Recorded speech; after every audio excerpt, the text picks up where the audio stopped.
Next topic है बच्चों pascal law. So what is Pascal law? Whenever an external pressure is applied on any part of fluid contained in a vessel, it is transmitted undiminished and equally in all direction. कहते हैं कि अगर आप liquid के किसी भी part पे external pressure apply करोगे तो वो जो प्रेशर है वो पूरे लिक्विड में इक्वली डिस्ट्रीब्यूट होगा हर तरफ. जैसे मैं पढ़ा रहा हूं तो मैं इक्वली डिस्ट्रीब्यूट कर रहा हूं सब कुछ. वो चीज ये बच्चा भी समझ रहा है, इस बच्चे के पास भी जा रही है, उस बच्चे के पास भी जा रही है और उधर भी जा रही है. वैसे ही अगर आप किसी लिक्विड पे एक्सटर्नल प्रेशर दोगे तो वो प्रेशर उस लिक्विड के हर पार्ट पे जाएगा, उतना ही प्रेशर, सेम प्रेशर. ये पास्कल ने बोला. This is a statement of Pascal law कि एक्सटर्नल प्रेशर अप्लाइड किया है तो वो लिक्विड के हर पार्ट पे इक्वली एंड अनडिमिनिश, मतलब बिना खत्म हुए, कुछ भी पार्ट उसका खत्म नहीं होगा. अगर आपने बाहर से 10 पास्कल प्रेशर लगाया है तो वो लिक्विड के हर पार्ट पे कितना लगेगा? 10 पास्कल ही लगेगा. तो this is the definition of Pascal law. Application of Pascal law, जिसमें सबसे पहली एप्लीकेशन है हाइड्रोलिक लिफ्ट. हाइड्रोलिक लिफ्ट समझ में, आप लोगों ने कार में हाइड्रोलिक जैक देखा होगा. आप नॉर्मली क्या कार को उठा सकते हो? उस जेट की हेल्प से आप कार को उठा देते हो. उस जेट में क्या होता है? या तो हाथ से घुमाने वाला होता है या वो क्या होता है, लेग से प्रेस करते हैं उसको और वो कार ऊपर उठता है. एकदम से शक्तिमान वाली फीलिंग आ जाती है, पावर बढ़िया. आप तो नहीं ज्यादा पावर लगा रहे, आप तो इतनी सी पावर लगा रहे हो, इतनी फोर्स लगा रहे हो. बेसिकली अगर जितनी फोर्स आप उस जेट पे लगाते हो, जब उतनी फोर्स आप कार पे लगाओगे क्या वो कार उठेगी आपसे? नहीं. पर जेट पे उतनी फोर्स लगाने से वो जेट कार उठा देता है. वो क्यों उठाता है, ऐसा क्यों होता है? This is all based on pascal law. तो ये हाइड्रोलिक लिफ्ट भी इसमें काम है. हाइड्रोलिक लिफ्ट में हमने क्या हैवी लोड उठाया होता है. क्या इसमें देखो ध्यान से समझना. पहले तो इट कंसिस्ट ऑफ, होता क्या पहले वो देखो. Hydraulic lift is an application of Pascal law. It is used to lift heavy object. It is a force multiplier. Force multiplier का मतलब मेरी फोर्स जो मैं बाहर से फोर्स लगाऊंगा वो मल्टीप्लाई होके अपने आप ऑब्जेक्ट पे लग जाएगी, बढ़ जाएगी. तो देखिए अब कहते हैं it consist of two cylinder C1 and C2 connected to each other by a pipe. ये दो सिलेंडर्स हैं, पिस्टन भी बोल सकते हो आप इसको, ठीक है. दोनों क्या है, कनेक्टेड है थ्रू अ पाइप. उसके बाद cylinders are fitted with water tight frictionless piston of different cross sectional area. ये सिलेंडर को फिट किससे किया गया है? पिस्टन से. एयर टाइट मतलब बाहर नहीं कुछ आ सकता ना अंदर जा सकता. उसके बाद the cylinder and pipe contain a liquid. Liquid का होना तो जरूरी है, पास्कल लॉ जो लगना है, फ्लूइड तो होना चाहिए, तो बीच में एक लिक्विड. उसके बाद दोनों का एरिया ऑफ क्रॉस सेक्शन अलग अलग है. इसका एरिया स्मॉल है, इसका एरिया क्या है? कैपिटल है. ये एरिया छोटा होगा बच्चों और कैपिटल ए वाला एरिया बड़ा होगा. गेम ही सारी एरिया की है. वहां का एरिया बड़ा करना पड़ेगा और यहां का एरिया क्या होना चाहिए? छोटा. क्लियर. अब इसके बाद suppose a force small f is applied on a smaller piston of cross sectional area A. Then आपने क्या किया? इस पे छोटी सी फोर्स लगा दी F. जब आपने इस पिस्टन पे फोर्स लगाई, ये पिस्टन नीचे की तरफ हो गया, ये यहां आ जाएगा. जब ये नीचे की तरफ आया तो इसने पूरे लिक्विड पे क्या लगा दिया? प्रेशर, है ना. फोर्स लगा के प्रेशर ही लग गया एरिया के साथ. तो कितना प्रेशर लगा? फोर्स अपॉन एरिया, इतना ही लगा. अब पास्कल लॉ क्या कहता है कि ये सारा प्रेशर जो है ये इक्वली क्या होगा? ट्रांसमिट होगा. तो ये प्रेशर इधर से ऐसे ऐसे ऐसे ऊपर लगा. यहां पे भी कितना प्रेशर लगा? P. समझ लगी? यहां पे कितना प्रेशर लगा? P प्रेशर लगा. इस P प्रेशर लगने से ये वाला पिस्टन पे क्या लगी? ऊपर की तरफ फोर्स लगी, जिससे ये कहां राइज कर गया? ऊपर की तरफ. और इधर कितनी फोर्स लगी? कहते हैं कैपिटल F. सेम फोर्स नहीं लगी क्योंकि एरिया सेम नहीं था. हमने स्मॉल f लगाई है, वहां पे क्या लग गई? Capital F. यही देखना है कि ये जो फोर्स लग रही है क्या ये मेरी वाली फोर्स से बड़ी होगी तभी उठ गया वो. तो देखो अब हम बोलेंगे कि भी फर्स्ट वाले पे जो प्रेशर लगा दैट इज F/A. ये सेकंड वाले यहां पे कितनी फोर्स लगी? Capital F. वो कैसे निकलेगी? Pressure into area. Area capital A था, प्रेशर यही वाला लगेगा, तो ये वाला लगा दिया यहां पे F/A इंटू कैपिटल ए. ये बन गया A/स्मॉल a इंटू F. तो आपकी फोर्स जो है वो किसके साथ मल्टीप्लाई होगी? Capital small a. ये जो ब्रैकेट वाली टर्म है कैपिटल A/स्मॉल a, ये छोटा है वन से या बड़ा? बड़ा. क्योंकि मैंने क्या बोला था? ये वाला एरिया बड़ा होगा और दूसरा वाला एरिया क्या होगा? छोटा. तो ये जो कैपिटल A बाय A है ये 1 से क्या है, काफी बड़ा। इसका मतलब जो हमारी कैपिटल F वाली फोर्स है वो स्मॉल f से क्या होगी, बड़ी, क्योंकि वो इसके साथ क्या हो रही है, मल्टीप्लाई होके आ रही है। जो कैपिटल F वाली फोर्स है वो स्मॉल f के साथ ये वाले नंबर को मल्टीप्लाई करके आ रही है, जो नंबर 1 से क्या है, बड़ा। तो हमारी जो फोर्स थी वो मल्टीप्लाई होकर एक्सटर्नल फोर्स बनी, तो इसीलिए बोला था कि क्या है, ये फोर्स मल्टीप्लाई है। तो कंसेप्ट क्या है, बस कि आपने जहां फोर्स लगानी है उसका एरिया छोटा कर दो, और जहां पे कार को रखा है उसका एरिया क्या कर दो, बड़ा कर दो, कि वहां पे जो फोर्स है वो क्या हो जाएगी, मल्टीप्लाई हो जाएगी। और कितने टाइम्स हो जाएगी, capital A by small a times. तो उठ गई कार, थोड़ी सी फोर्स लगाने से उठ गई ना, कार वैसे उठानी पड़ जाए तो मौत आ जाएगी, है ना। तो इसीलिए यहां पे ये एप्लीकेशन है। तो यही सब कुछ यहां पे लिखा है मैंने। अब एक चीज इंपॉर्टेंट है बच्चों यहां पे, जिसपे क्वेश्चन भी आएगा, कि इस केस में दोनों फोर्सेस का जो वर्क डन है वो सेम होगा। जितना वर्क डन ये स्मॉल f फोर्स ने इसको नीचे भेजने के लिए कितना किया है, उतने ही वर्क डन ये कैपिटल F फोर्स इसको ऊपर लेके जाने में करेंगे। दोनों का वर्क डन क्या होएगा, सेम। यहां पे लाइन लिखी है लास्ट में, However, there is no gain of work. कोई वर्क का गेन नहीं होगा, जितना वहां किया है उतना ही दूसरी तरफ लगेगा। समझ लगी ये चीज। तो दोनों का वर्क डन क्या होएगा, सेम। अगर दोनों का वर्क डन सेम है तो बताओ मुझे, क्या दोनों पिस्टन्स की डिस्प्लेसमेंट सेम होगी? नो। ये ज्यादा नीचे की तरफ आएगा। मान लो ये x1 नीचे आया है और ये वाला पिस्टन ऊपर कितना गया, x2। दोनों का वर्क डन सेम है, W1 इक्वल टू W2। तो पहले केस में वर्क डन का फॉर्मूला फोर्स इनटू डिस्प्लेसमेंट। पहले का आएगा F इंटू x1 और दूसरे का आएगा कैपिटल F इंटू x2, यही आएगा। यहां से x2 बाय x1 किसके इक्वल आ गया, small f by capital F। ये small f by capital F की रेशियो 1 से बड़ी होगी या छोटी, छोटी, क्योंकि कैपिटल F बड़ा है। इसका मतलब x2 बाय x1 की रेशियो 1 से क्या है, छोटी। इसका मतलब x1 is greater than x2। तो ये ज्यादा नीचे आएगा और वो कम ऊपर जाएगा। तो ये न्यूमेरिकल में भी पूछा जाता है कि ये अगर x1 नीचे आए तो वो बताओ कितना ऊपर जाएगा। तो वहां आपने यही कंसेप्ट लगाना है कि दोनों का वर्क डन क्या होता है, सेम। समझ लग गई, एप्लीकेशन क्लियर है। सो ये बच्चे आपको स्कूल में बहुत बार पूछी जाती है hydraulic lift. As such theory में लिखना, जो मैंने बोला वही चीजें लिख देनी। क्लियर बच्चे। Next application of Pascal law is hydraulic breaks. Hydraulic breaks cars में होती थी। देखो कार को जरा ध्यान से देखो, आप लोग एक कार को बैठे बैठे एक पैडल के साथ रोक देते हो। वैसे कार उधर से आ रही हो तो कितनी फोर्स लगानी पड़ेगी रोकने के लिए उसको, और आप बैठे बैठे 100 की स्पीड को एकदम से नीचे ले आते हो। किसकी हेल्प से, just with the help of one brake pedal. और उस ब्रेक पैडल पे फोर्स कितनी लगती है, ना के बराबर। क्या उतनी फोर्स बाहर से लगा के गाड़ी को रोक सकते हो, नहीं रोक सकते। तो उस ब्रेक में क्या ऐसा प्रोसीजर है कि वो इतनी तेज स्पीड की कार चलती चलती को रोक देता है, ठीक है। तो वो देखो यहां पे, तो hydraulic brake is again the application of Pascal law, जिसमें क्या होता है, transmission of pressure in a liquid. Liquid में क्या होता है, प्रेशर का ट्रांसमिशन। तो यहां पे पहले ये देखो, ये टायर का रिम है, रिम समझते हो ना।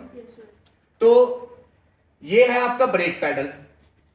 ब्रेक पैडल बच्चे आगे मास्टर सिलेंडर के साथ कनेक्ट होता है, एक थोड़ा बड़ा सा सिलेंडर, जिसके साथ ये क्या लगा हुआ है, पिस्टन। जब आप इस ब्रेक को ऐसे प्रेस करते हो तो ये पिस्टन अंदर की तरफ क्या हो जाएगा, ऐसे अंदर की तरफ चला जाएगा। जब ये अंदर की तरफ गया तो इसने क्या लगा दिया, प्रेशर। फिर ये आगे जाते जाते एक ट्यूब है, ये ट्यूब से आगे कितने टायर्स कनेक्ट है आपके, 4 टायर्स कनेक्ट है। तो ये मैंने एक टायर दिखाया अभी, ऐसे 4 टायर है। तो ये आगे जाके यहां पे प्रेशर इधर चला गया, यहां पे एक और सिलेंडर लगा है, जिसको क्या करेगा, ये इधर भी प्रेशर लगाएगा और दूसरी तरफ भी प्रेशर लगाएगा, जिससे ये दोनों पिस्टन क्या हो जाएंगे, ऐसे बाहर की तरफ आ जाएंगे।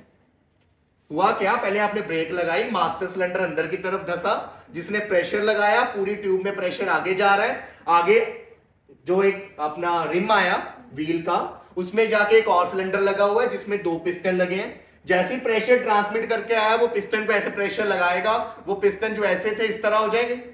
जब ये पिस्टन बाहर की तरफ निकलेंगे तो ये है बच्चों ब्रेक शूज।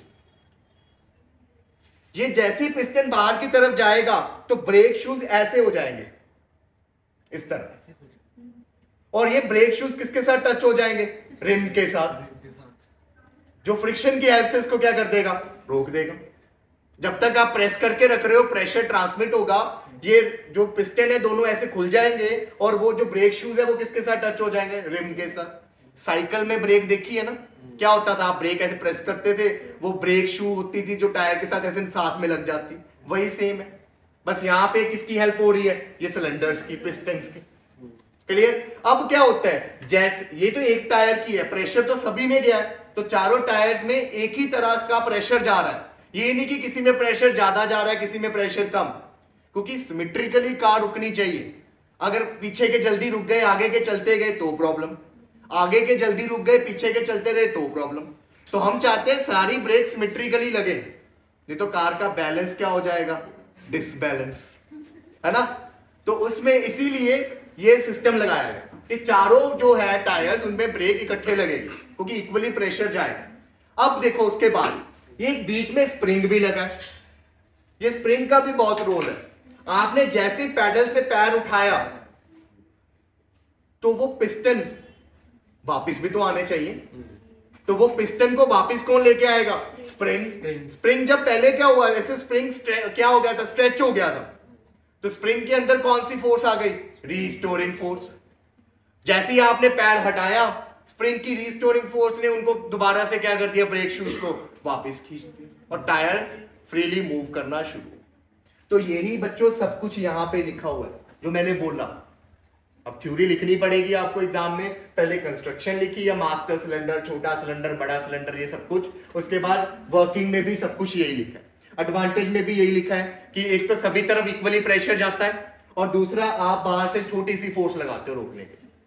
तो ये आपने एज सच लिखनी है, यहां से नोट कर लेना। क्लियर ये चीज? Now look at this numerical. An hydraulic automobile lift is design to lift cars with maximum mass of 3000 kg। तो आपने हाइड्रोलिक लिफ्ट की हेल्प से एक कार को उठाना है जिसका मैक्सिमम मास गिवन है आपको 3000 kg। तो आपको लोड का मास गिवन है, लोड का मास हो गया आपका capital M which is 3000 kg। Clear? The area of cross section of piston carrying the load is 425 centimeter square। तो जो पिस्टन लोड उठा रहा है उसका एरिया क्या होता था? कैपिटल ए, वो गिवन है आपको 425 सेंटीमीटर स्क्वायर। कुछ इस तरह है ना आपका, यहां पे प्रेशर लगता था और दूसरी तरफ आप लोड उठाते थे, लोड वाला एरिया क्या होता था? ज्यादा होता था। ठीक है, यहां से कार उठानी है सपोज, ये वाला एरिया को आप कैपिटल ए लिखोगे, इस वाले एरिया को स्मॉल ए, यहां जो फोर्स लगती है स्मॉल एफ, यहां जो फोर्स लगती है कैपिटल एफ, यही होता था। यहां फोर्स लगने से प्रेशर लगता था, वही प्रेशर ऐसे करके यहां पे आगे चला जाता था। ये था कंसेप्ट हमारा। तो एरिया सेंटीमीटर स्क्वायर में है, यहां पे मीटर में कर दो, 425 इंटू 10 की power -4 meter square. Next is area of cross section, what is the maximum pressure would the smaller piston have to bear. बताइए कि छोटे वाले पिस्टन पे कितना प्रेशर लगाना पड़ेगा, वो कितना पिस्टन बेयर कर सकेगा। अब देखो आप बोलोगे कि बड़े वाले पे कितना प्रेशर लग रहा है, ये फोर्स बड़े वाले पे क्यों लगी? क्योंकि आपने छोटे वाले पे फोर्स लगाई जिससे प्रेशर लगा, प्रेशर आगे गया और इस तरफ ट्रांसफर हो गया। तो आपको पता है दोनों तरफ प्रेशर क्या होता है? सेम। प्रेशर स्मॉल वाले पिस्टन पे और प्रेशर लार्ज वाले पिस्टन पे क्या होता है? सेम होता है according to pascal law.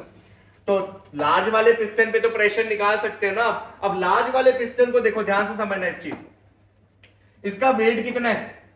m into जी। अगर आपने इसको ऊपर की तरफ उठाना है तो आपको यहां पे कितनी फोर्स लगानी पड़ेगी? F is equal to mg। तो यहां पे प्रेशर होता है फोर्स अपॉन एरिया। बड़े वाले पिस्टन पे कितनी फोर्स लगानी पड़ेगी? जितना वेट आपने वहां पे उठाना है, मतलब कैपिटल M इंटू जी। तो यहां पे क्या आ गया? Capital M into g divided by A। Capital M की जगह कितना मास बोल रहा है उसमें? 3000। तो यहाँ पे 3000 जी की जगह कितना आ जाएगा? यहाँ पे 10 ले लेते हैं और एरिया इज व्हाट? 425 इंटू 10 की पावर -4। सारी वैल्यूज पुट कर दी है, यहाँ पे सॉल्व करो और फटाफट आंसर बताइए कितना है? 7 इंटू 10⁵ अप्रोक्सीमेट। क्लियर बच्चों? सिमिलरली बच्चों यहाँ पे ये भी क्वेश्चन आ सकता था कि छोटे वाले का एरिया गिवन है, फोर्स बताओ, तो आप क्या करते हैं, प्रेशर तो निकल ही गया, आप क्या करते थे इसके बाद स्मॉल एफ बाय स्मॉल ए, और यहां पे एरिया की वैल्यू को पुट करते और क्या निकल जाता है, स्मॉल एफ। तो ऐसा क्वेश्चन काफी बार एग्जाम में आता है। क्लियर, नोट करिए। नेक्स्ट क्वेश्चन देखिए, to syringes of different cross sections without needles filled with the water are connected with tightly fitted rubber tube filled with the water। तो आपके पास दो syringes हैं बच्चों, ठीक है, इस तरह ये syringes आगे से यहां पे क्या कहते हैं, इंजेक्शन में निडल नहीं है, क्या जोड़ दिया यहां पे, पाइप के साथ इसको दूसरी syringe के साथ ऐसे ज्वाइन कर दिया। आप हाइड्रोलिक ऐसे एक्सपेरिमेंट भी करते हो, एक तरफ से इंजेक्शन को प्रेस करोगे और दूसरी तरफ से इंजेक्शन कहां आ जाता है, ऊपर आ जाता है ना। आप मॉडल्स में यूज करते हैं इन चीज को, यहां पे वो प्रेस करने वाला है, तो काइंड ऑफ हाइड्रोलिक लिफ्ट ही हो गया। एक तरफ से सिरिंज को क्या करोगे, प्रेस करोगे इधर से, और दूसरा वाला कहां चले जाएगा, ऊपर चले जाएगा, ठीक है। अब बोला गया है कि डायामीटर बोल दिया स्मॉलर वाले पिस्टन का और लार्जर वाले पिस्टन का 1 सेंटीमीटर एंड 3 सेंटीमीटर। कंसीडर करो कि ये बड़ा वाला है, ठीक है, बड़े वाला का एरिया कैपिटल ए होता है, छोटे वाले का एरिया स्मॉल ए। बड़े वाले के डायमीटर को कैपिटल डी लिख दो, कितना है 3 सेंटीमीटर, छोटे वाले को एरिया डायमीटर को क्या लिख दो, स्मॉल डी, कितना है 1 सेंटीमीटर। क्लियर ये चीज। अब रेडियस निकालना है, बड़े वाले के रेडियस को कैपिटल आर लिख दिया विच इज 1.5 सेंटीमीटर, 2 के साथ डिवाइड कर दिया। छोटे वाले डायमीटर के रेडियस को कितना लिख दिया आपका, small r which is 0.5 centimetre. कोई डाउट यहां तक। उसके बाद बोला find the force exerted on largest piston when a force of 10 newton is applied to the smaller piston. कहते बताओ लार्जर पिस्टन पे कितनी फोर्स आपने अप्लाई की कि स्मॉलर पिस्टन पे कितनी फोर्स लग गई है, स्मॉलर फोर्स कितनी, 10 न्यूटन। तो इस क्वेश्चन में आपको कैपिटल एफ पूछा है, स्मॉल एफ गिवन है कितना, 10 न्यूटन। कोई डाउट यहां पे। आपको ये बता दिया है कि छोटे वाले पे कितना फोर्स लग रहा है, 10 न्यूटन, तो स्मॉल एफ गिवन है। बड़े वाले पे पूछी है, कैपिटल एफ आपने निकाला। अब बीच में क्या है, लिक्विड। अगर बीच में लिक्विड है तो आपको पता है जब आप यहां से फोर्स लगाओगे लिक्विड में प्रेशर एक्सर्ट होगा, वो प्रेशर इक्वली कहां ट्रांसमिट हो जाएगा, यहां पे ट्रांसमिट हो जाएगा। तो अगेन वही काम करना है कि प्रेशर बिगर वाले पिस्टन पे is equal to pressure smaller वाले पिस्टन पे, ठीक है। बिगर वाले का क्या आएगा, capital F by capital A, smaller वाले का क्या आएगा, small F by small a. यहां से आपने निकालना क्या है, कैपिटल एफ, तो क्या आ जाएगा capital F, small F by A into छोटा ए आएगा ना नीचे, और ऊपर क्या आ जाएगा, कैपिटल ए। क्लियर ये चीज, small F by small A into capital A. अब यहां वैल्यूज को पुट करो, फोर्स इज 10, छोटा एरिया क्या आएगा, pi into small are square, और बड़ा area pi into capital R square. ये पाए से पाए कैंसिल, 10। देखो रेडियस सेंटीमीटर में है, वैसे तो मीटर में चेंज करना है, बट क्योंकि रेशियो में ऊपर भी रेडियस का स्क्वायर और नीचे भी रेडियस का स्क्वायर है, तो चेंज नहीं भी करोगे तो चलेगा, इसलिए चेंज नहीं करेंगे। यहां पे क्या आ जाएगा, 1.5 का स्क्वायर, और नीचे क्या आ गया बच्चों, 0.5 का स्क्वायर। इसको सॉल्व करिए और बताओ कितना आंसर। Answer is 90 Newton. तो 90 न्यूटन की फोर्स लगानी पड़ेगी बड़े वाले पिस्टन पे, तब जाके छोटे वाले पिस्टन पे कितनी हो जाएगी, 10 न्यूटन की हो जाएगी। क्लियर ये चीज, चेक करिए। अब सेकंड पार्ट देखिए, if the smaller piston is pushed through 6 centimetre, how much does the larger piston move out. कहते अगर स्मॉलर पिस्टन को 6 सेंटीमीटर से पुश किया है तो लार्जर पिस्टन कितना मूव होगा, ये बोला गया। तो मैंने आपको पहले ही समझाया था कि ऐसा क्वेश्चन पूछा जाएगा कि एक अगर इतना डिस्प्लेस हुआ है तो दूसरा कितना होगा। उसके लिए आपको पता है क्या होगा कि दोनों का वर्क डन क्या है, सेम है ना। तो अगर मान लो कि बड़े वाले पे जो फोर्स लगी है वो कैपिटल एफ है, और बड़ा वाला जो डिस्प्लेस हुआ है लेट इट बी x1, तो बड़े का वर्क डन हो गया F इंटू x1, ये बिगर पिस्टन पे वर्क डन है। और ऐसे ही स्मॉलर वाले पिस्टन पे अगर वर्क डन देखना है वो आएगा स्मॉल f इंटू लेट उसकी डिस्प्लेसमेंट कितनी है, x2। क्लियर।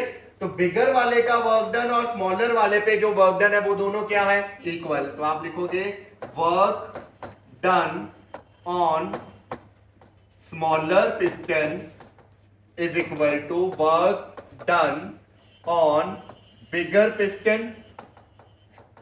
तो फॉर्मूले में F into x1 equal to small f into x2, ये चीज आ गई। अब कैपिटल F कितनी निकली थी 90, बड़े वाले पे फोर्स 90 है, डिस्प्लेसमेंट किसी की पूछी है लार्जर वाले की, तो आपने x1 निकालना है। छोटे वाले पे फोर्स कितनी लग रही है 10, और छोटे वाले की डिस्प्लेसमेंट कितनी हो गई है 6 सेंटीमीटर। अगर यहां सेंटीमीटर में डिस्प्लेसमेंट है तो यहां भी किसमें निकलेगी सेंटीमीटर में। तो ये कटिंग कर दो, x1 इज 10 इंटू 6 बाय 90, तो कितना आंसर आया 2/3 सेंटीमीटर। ठीक है, तो कितना आ गया 0.66 सेंटीमीटर। क्लियर? तो ये बड़ा इंपॉर्टेंट पार्ट है। जब भी ऐसा पूछा जाए कि एक कितना डिस्प्लेस हुआ दूसरा कितना होगा, यही करना है कि दोनों का वर्क डन, जो दोनों पे वर्क डन हो रहा है वो क्या होगा सेम होगा।